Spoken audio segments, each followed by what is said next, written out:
Shalom, shalom, bien-aimés dans les Seigneurs. Soyez bénis ce matin. Nous sommes le lundi 8 août 2025. Nous sommes dans la joie de passer ce moment ensemble avec vous. Nous voulons écouter ce que le Seigneur nous a prévu comme message pour ce lundi matin, début de la semaine. Mais avant toute chose, nous voulons prier. Tendre Père, nous bénissons ton nom et te rendons grâce parce que tu es le Dieu Tout-Puissant. Merci pour ton amour et pour cette grâce particulière que tu nous as accordée en ce jour, Seigneur. Merci pour ta fidélité, Père, parce qu'il t'a plu qu'aujourd'hui que nous puissions être comptés parmi les vivants. Nous voulons t'abandonner ce moment, Seigneur. Fais-nous grâce afin que ce message puisse nous donner la paix et nous donne encore la persévérance, Seigneur, auprès de toi pour que nous ne puissions pas manquer le coche. Tu es le Dieu Tout-Puissant, Père, qui nous parle tout le temps. Manifeste-toi du début jusqu'à la fin et que ton sang puisse nous rendre invisibles aux yeux et aux attaques de l'ennemi, Seigneur. Nous te confions cette première place dans le nom de Jésus. Nous t'avons ainsi prié et nous disons Amen, Amen, Amen. Soyez bénis, bien-aimés dans le Seigneur. Jésus-Christ est bon, Jésus-Christ est Seigneur. Le Seigneur nous a donné un message dans le livre de 2 Rois, le chapitre 4. Bien aimé, nous connaissons tous l'histoire de cette femme qui était à Sunem, qu'on appelait une femme de distinction, qui n'arrêtait pas, qui offrait toujours la première place, la première loge aux serviteurs de Dieu quand ils passaient par son quartier. Donc cette femme, quand les serviteurs de Dieu passaient, il leur réservait une chambre haute dans sa maison, où il leur donnait tout ce dont ils avaient besoin pour qu'ils puissent passer un bon séjour avant d'aller faire le travail du Seigneur. C'était une femme de distinction qui avait beaucoup de moyens. Et cette femme avait un problème parce qu'il n'avait pas d'enfant. Et un beau jour, Élisée et Géasi, ils étaient en visite et ils se sont rendus compte ils étaient un peu gênés. Ils se sont dit, mais chaque fois que nous passons par ici, cette femme ne cesse pas de nous arrêter, de nous héberger chez elle et de nous mettre dans des conditions vraiment meilleures avant que nous ne puissions continuer notre chemin, notre mission. Alors, qu'est-ce qu'on peut lui donner en retour? Parce qu'elle nous offre tout ce dont nous avons besoin et elle nous met dans des conditions tellement bonnes. Qu'est-ce que nous, on peut lui donner en retour? Et ils se sont rendus compte qu'en fait, dans cette maison, il n'y avait pas d'enfant. Ils ont appelé la femme, ils lui ont dit, Madame, sachez que l'année prochaine, à la même époque, il y aura un enfant ici et tout ça. Là. La femme a même douté. Finalement, elle a dit, non, c'est la prophétie du Seigneur et l'enfant va naître ici. Et effectivement, comme ils avaient dit, l'année d'après, l'enfant est né. Il y avait un enfant dans cette maison, c'était la joie de la femme de distinction et de son mari. Et ainsi de suite, pendant que l'enfant était né, quand il était encore en état de sévrage, eux, ils ont continué leur mission. Et il se fait qu'un beau jour, la femme s'est rendue compte qu'en fait, l'enfant ne respirait plus et l'enfant était mort. Alors, par rapport à cette situation, la femme a fait état de la situation dont on va parler ce matin, un état assez difficile pour le chrétien, que le chrétien n'arrive pas à assumer. 2 Rois chapitre 4, du verset 23 au verset 26, je vais lire vite, parce que nous devons courir derrière le temps. 2 Rois 4, 23, 26. Donc, quand elle s'est rendue compte que l'enfant ne respirait plus, c'était fini, elle s'est dit, écoutez, c'est les hommes de Dieu qui sont venus ici, qui m'ont apporté cette prophétie, qui ont fait que l'enfant soit là, et comme maintenant l'enfant n'est plus vivant, ne respire plus, je ne peux que retourner auprès d'eux, parce que c'est eux qui étaient à la base de la naissance de cet enfant. Alors, la Bible nous dit au verset 23, et il dit, pourquoi veux-tu aller aujourd'hui vers lui? C'est le mari qui lui parle. Ce n'est ni une nouvelle lune, ni sabbat. Elle répondit, tout va bien. Et il dit, pourquoi veux-tu... il dit, tout va bien, ça j'ai dit. Puis elle le fit sceller l'ânesse et dit à son serviteur, mène et pars, ne m'arrête pas en route sans que je te le dise. Elle partit donc et se rendit vers l'homme de Dieu sur la montagne de Carmel. L'homme de Dieu l'ayant aperçu de loin, dit à Géasi, son serviteur, voici cette Tsunamite. Maintenant, cours donc à sa rencontre et dis-lui, te portes-tu bien? Ton mari et ton enfant se portent-ils bien? Elle répondit, bien. Bien aimé, il y a deux versets qui m'interpellent ici. C'est le verset 23 et le verset 26. Le verset 23, le mari lui dit, mais où vas-tu? C'est pas la pleine lune. Pourquoi tu dois aller chercher les serviteurs de Dieu? Il va répondre à son mari, tout va bien.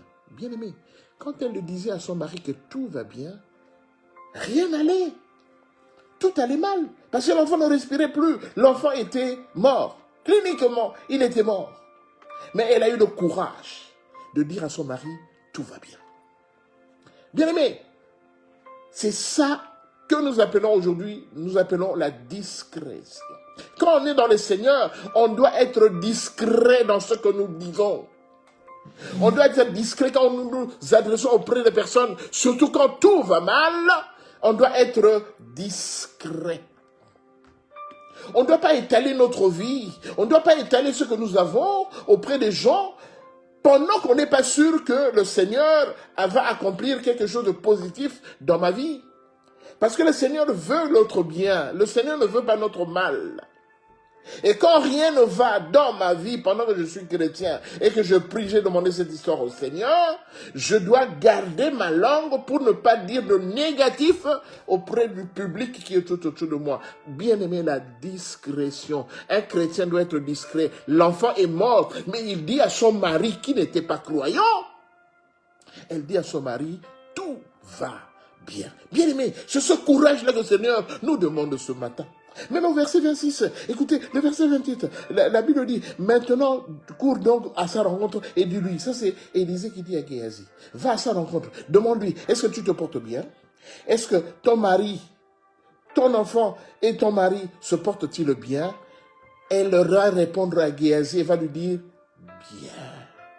Bien, mais Géasi était serviteur de Dieu. Géasi était le disciple de Élisée, serviteur de Dieu, tous les deux étaient des serviteurs de Dieu. Quand Élisée lui a envoyé là-bas, lui a envoyé Géasi auprès de cette femme, Élisée avait déjà senti que quelque chose n'allait pas. Mais Géasi va lui poser la question, est-ce que ton mari et ton enfant se portent-ils bien? Elle va répondre à Géasi, bien. Bien aimé, si Géasi avait le même discernement que son maître Élisée, il allait comprendre que l'enfant était mort. Mais la femme lui dit, bien. Bien aimé, la discrétion. Si nous n'avons pas la discrétion, bien aimé, nous n'allons pas aller loin. Si nous n'avons pas la discrétion dans ce que nous faisons, bien aimé, nous allons faire insulter Dieu. Bien aimé, comprenons-nous ce matin. Peut-être que c'est dans ta vie. C'est vrai qu'il faut dire la vérité. Mais comme tu aimes tellement dire la vérité, et tu n'as plus de secret, bien aimé, la Bible dit que Dieu nous parle et Dieu veut que nous puissions garder un secret.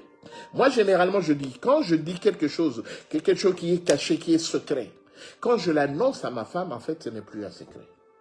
Je suis désolé de le dire, parce que quand deux personnes sont au courant de quelque chose qui est caché, et qu'il y en a une qui l'a dit à l'autre, c'est que ce n'est plus un secret.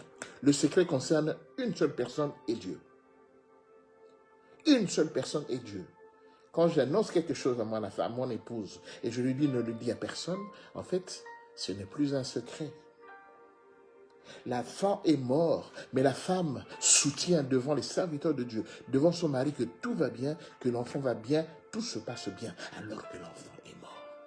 Ce n'est que quand il a rencontré maintenant Élisée, il lui a dit, moi je t'avais rien demandé.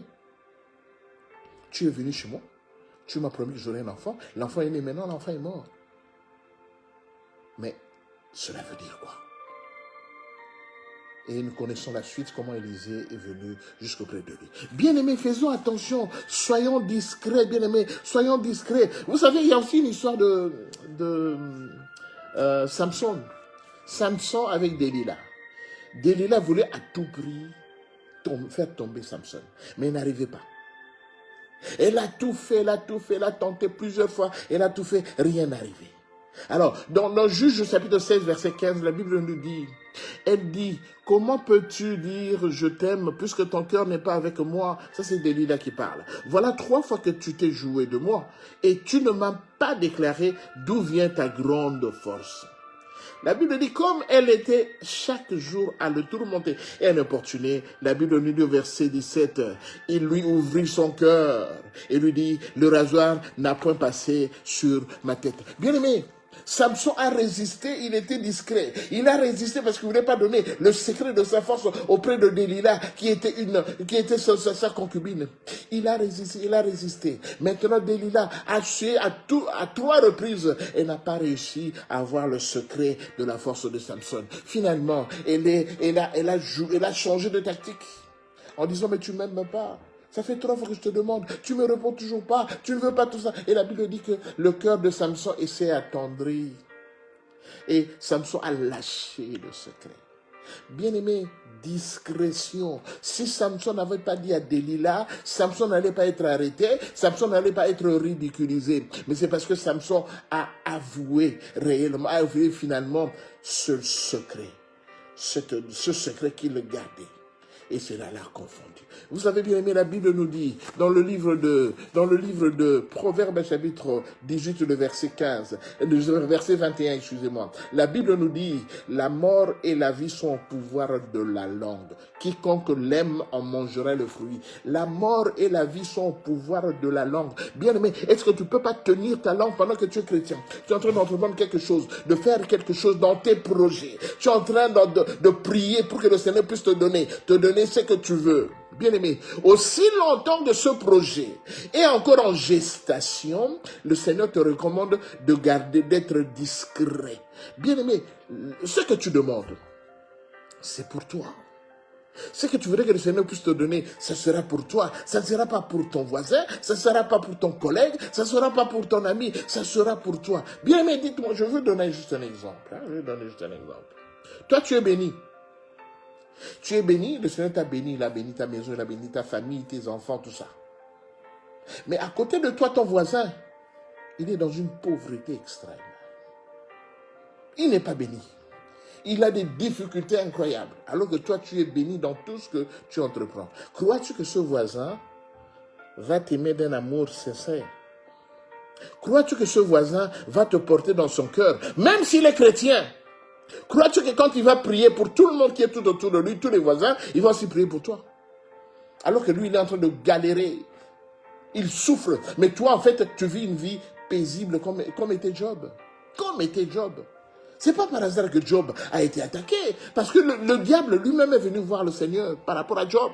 Le Seigneur lui a dit, je te le laisse, mais épargne sa vie. Mon frère, ma soeur, la discrétion, c'est quelque chose de très, très nécessaire. C'est pourquoi, du fait qu'on n'est pas discret dans ce que nous faisons, c'est à cause de cela que nous ne réussissons pas. Ton problème à toi n'arrive pas à trouver de solution parce que tu n'es pas discret dans ce que tu fais. Dans ce que tu prépares, tu n'es pas discret. Tu livres tout ton secret à tout le monde. Tout le monde ne te porte pas dans son cœur. Bien-aimé, les apparences sont trompeuses. Tout le monde ne te supporte pas par rapport à ta position. Tout le monde n'est pas content de ça. Comme on dit dans le monde, on ne peut pas plaire à tout le monde. On ne peut pas plaire à tout le monde. Même dans l'église, il y a un musicien chrétien, un chanteur qui avait dit que j'ai quitté le monde et j'ai retrouvé le monde dans l'église. Je suis venu dans l'église, mais dans l'église, j'ai retrouvé le monde. Bien-aimé, auprès de nous les chrétiens maintenant, l'ennemi s'est infiltré dans l'église. L'ennemi s'est infiltré dans l'église, bien-aimé. Ce qu'on ne pouvait pas voir dans l'église, maintenant c'est ce que nous voyons dans l'église, parce que nous ne sommes pas discrets. Quand moi je prie, parce que mon épouse n'arrive pas à concevoir, quand je mets ça en prière, et que le Seigneur commence à me donner les premiers prémices, je ne dois pas le dire à tout le monde. Je ne dois pas le dire à tout le monde. Parce que ceux auprès de qui je me confie, peut-être qu'ils sont dans le même problème que moi. Alors quand moi je réussis, quand le Seigneur me bénit, ils ne seront pas contents. J'attendrai jusqu'à ce que cela se concrétise, que l'enfant naisse, qu'on voit la grossesse, et que l'enfant naisse, c'est à ce moment-là que je vais dire. Mais aussi longtemps que rien n'a encore passé, c'est seulement dans les révélations, dans les rêves, je ne le dirai à personne, je vais le garder pour moi et pour le Seigneur. Parce qu'il faut avoir un secret. Alors, moralité bien-aimée. Ce matin, le Seigneur me recommande de vous dire, gardez votre langue. Gardez votre langue. Vous savez, moi, quand je grandissais, j'étais un enfant timide. Même quand je suis devenu adulte, adolescent adulte, j'étais très timide. Mais j'ai fait tout pour vaincre la timidité, parce que la timidité aussi, c'est un démon. J'ai vaincu la timidité, mais quand maintenant je me retrouve auprès des gens, je parle. Mais je ne parle pas, je ne dis pas n'importe quoi. Je parle, mais je suis discret. Mais je parle, je communique avec les gens, mais je suis discret. Surtout dans les affaires du Seigneur, je suis très discret. Aussi longtemps que le combat que je mène n'est pas encore arrivé à son bout, je ne le dirai pas à tout le monde. Mon quatrième enfant bien-aimé, on avait annoncé qu'il était un enfant qui serait trisomique. À 6 mois de grossesse, bien-aimé, le médecin est venu nous voir en disant que votre enfant ne sera pas normal. Bien-aimé, j'ai combattu, moi et mon épouse. Même les enfants à la maison ne savaient pas ce qui se passait dans le ventre de mon épouse. J'ai combattu, je priais, le Seigneur m'a donné toutes les assurances possibles que l'enfant va naître normal. Je ne l'ai dit à personne. Jusqu'à ce que, à 9e mois, l'enfant est né, il est né normal. Parce que si je l'avais dit, on ne sait pas ce qui allait se faire. Parce que 2 personnes auprès de qui j'aurais pu dire ça, peut-être ils étaient dans un problème de grossesse, mais ne tombaient pas enceinte. Dans la vie, le Seigneur te recommande d'être discret. Toute chose, tout secret n'est pas... D'ailleurs, on appelle secret. Un secret, c'est entre toi et Dieu. Il ne faut pas le dire aux gens. Il ne faut pas le dire. Attends que cela se concrétise. Et là, maintenant, tu vas le dire aux gens. Quand tu as des révélations dans les rêves, dans les pensées, le Seigneur te convainc, dans les prophéties, aussi longtemps que ça ne s'est pas encore matérialisé, garde ça pour toi et pour le Seigneur. Sois discret, garde ta langue, Tu ne pas, tu dois pas être un babillard, comme on dit, un babillard, quelqu'un qui commence à parler, il parle sans vergogne, sans retenue. Mais quand tu parles beaucoup, la Bible dit, la bouche qui parle beaucoup, c'est celle-là qui va pécher. Quand tu parles beaucoup, tu vas pécher. Sois discret, sois modéré dans tes propos et sois surtout garde le secret entre toi et le Seigneur. Voilà, bien-aimé, c'est le message de ce matin. Sois discret. Le Seigneur te recommande d'être dans la discrétion. Quand quelque chose s'est matérialisé, c'est à ce moment-là que tu peux en parler. C'est à ce moment-là que tu peux aller témoigner. Moi, j'ai vu des gens témoigner par rapport à des révélations qu'ils ont reçues. Mais la révélation, c'est quelque chose qui n'est pas encore matériel. Le Seigneur t'a révélé que tu seras comme ça. Le Seigneur t'a révélé, et tu vas témoigner. Et si le Seigneur ne s'accomplit pas, tu vas dire quoi aux gens après? Les gens vont se moquer de toi. Mon frère, ma soeur, le Seigneur te recommande la discrétion. Fais un effort. Le secret que tu as, garde-le entre toi et le Seigneur. Et sois discret. Ne le livre que quand cela va se matérialiser. Et là, on dira que le Seigneur a fait des grandes choses. Ne le livre que quand cela sera matérialisé, c'est à ce moment-là que tu pourras aller témoigner dans l'assemblée et le Seigneur sera glorifié. Nous sommes dans un monde peuplé de beaucoup de gens, de personnes. Même dans l'église, on est bien aimé. Tout le monde n'a pas le cœur consacré à Dieu. Il y a des gens qui viennent là, mais leur cœur n'est pas vis-à-vis de Jésus. Le cœur est vis-à-vis d'autre chose. Faites attention. Nous sommes dans un monde quand même assez compliqué. Ne pensez pas que Jésus a dit, vous venez ici, tout le monde dit Seigneur, Seigneur, Seigneur. C'est pas tout le monde là qui va voir le Seigneur, qui va aller au paradis. Tout le monde dit Seigneur, Seigneur, Seigneur. Mais le cœur n'est pas disposé à aller vers le Seigneur. Ben, je vais arrêter. Que le Seigneur vous bénisse. Nous arrêtons là. Soyez discrets. Tenez votre langue et le Seigneur vous bénira. Shalom. Shalom.